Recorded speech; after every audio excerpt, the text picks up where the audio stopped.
Hello everyone. ये कुछ cases देखे थे। एसिड के लिए एन फैक्टर कैसे निकालते हैं ये देखा था हम लोगों ने। बेसिस के लिए कैसे निकालते हैं ये देखा था। सॉल्ट के लिए कैसे निकालते हैं ये देखा था। अगर ये सारी चीजें किसी रिएक्शन में पार्टिसिपेट कर रही है तो कैसे निकालते हैं ये भी देखा था। और फिर आयंस के लिए हम लोगों ने देखा था। अब आगे बढ़ते हैं हम लोग। अब हम लोग को ये देखना है कि किसी रेडॉक्स चेंज में एन फैक्टर कैसे निकालते हैं। रेडॉक्स चेंज मतलब किसी का ऑक्सीडेशन हो रहा हो या फिर किसी का रिडक्शन हो रहा हो तो एन फैक्टर कैसे निकाला जाएगा। N factor for redox change, for oxidation और फॉर रिडक्शन। या तो ऑक्सीडेशन के लिए या फिर रिडक्शन के लिए, दोनों के लिए सेम ही चीजें अप्लाई होती हैं। एक ही तरह से हम लोग निकालते हैं एन फैक्टर। यहाँ पे हम लोग एन फैक्टर क्या बोलते हैं, तो यहाँ पे एन फैक्टर होता है total change in oxidation number पर मॉलिक्यूल, या फिर एक और तरीका होता है नंबर ऑफ इलेक्ट्रॉन्स लॉस्ट और गेन पर मॉलिक्यूल। एक मॉलिक्यूल में ऑक्सीडेशन नंबर में टोटल कितना चेंज आ रहा है, या तो आप ये कैलकुलेट कर लीजिए या फिर आप ये कैलकुलेट करिए कि एक मॉलिक्यूल टोटल कितने इलेक्ट्रॉन दे रहा है या कितने इलेक्ट्रॉन ले रहा है। इन दोनों में से किसी भी तरीके से आप निकाल सकते हैं, दोनों से आंसर सेम ही आएगा। बट जनरली होता क्या है, हमारे सामने जो रिएक्शंस होते हैं उनमें इलेक्ट्रॉन नहीं दिया जाता है, तो हम लोग ये ऊपर वाला मेथड, ऑक्सीडेशन नंबर चेंज वाला मेथड ज्यादा यूज करते हैं। अगर रिएक्शन में इलेक्ट्रॉन दिया गया है तब फिर ये वाला मेथड यूज करेंगे और ये काफी इजी होता है। बट हम लोग ज्यादातर ये वाला मेथड यूज करते हैं, ऑक्सीडेशन नंबर चेंज वाला मेथड। अब कैसे निकालते हैं तो ये हम लोग देखते हैं एग्जांपल के थ्रू। ध्यान क्या रखना है कि जब भी बात करेंगे एक मॉलिक्यूल की बात करेंगे, एक मॉलिक्यूल में क्या हो रहा है, ठीक है। जैसे यहाँ पे एक एग्जांपल, हम लोग आयरन का ऑक्सीजन से रिएक्शन करा के FeO बना रहे हैं। इसमें देखा जाए तो आयरन का ऑक्सीडेशन हो रहा है।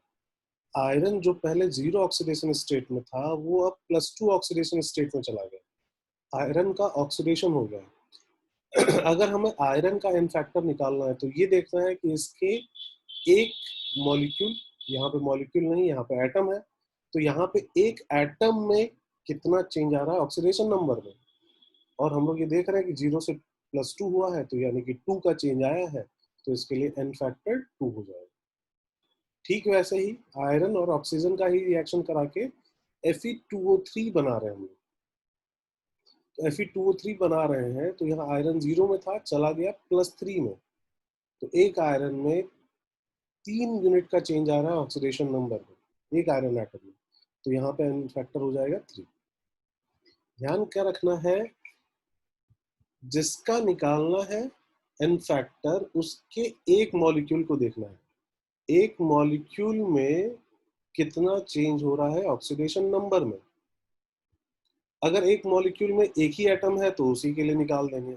अगर वैसे एक से ज्यादा एटम है तो जितने एटम हैं सबके लिए निकाला जाएगा चेंज, तब आता है एन फैक्टर। जैसे एग्जांपल यहाँ लेते हैं हम C2O4-2, इससे बना CO2। C2O4-2 का ऑक्सीडेशन हो रहा है, इससे बन रहा है CO2। यहाँ पे कार्बन का ऑक्सीडेशन नंबर अगर निकालेंगे तो +3 आएगा और इसमें +4 है, +3 से +4 ऑक्सीडेशन हो रहा है। तो यहाँ पे एन फैक्टर अगर निकाला जाए तो +3 से +4 मतलब एक का चेंज आ रहा है। ऑक्सीडेशन नंबर में एक यूनिट का चेंज है, लेकिन एक यूनिट का चेंज एक कार्बन एटम में। यहाँ पे कार्बन का ऑक्सीडेशन नंबर +3 है, तो ये एक कार्बन एटम का ऑक्सीडेशन नंबर है ना, दोनों का तो मिला के तो है नहीं। एक कार्बन का ऑक्सीडेशन नंबर +3 और यहाँ पे एक कार्बन का ऑक्सीडेशन नंबर +4 है। तो एक कार्बन एटम में जो चेंज आया ऑक्सीडेशन नंबर में वो 1 यूनिट का है।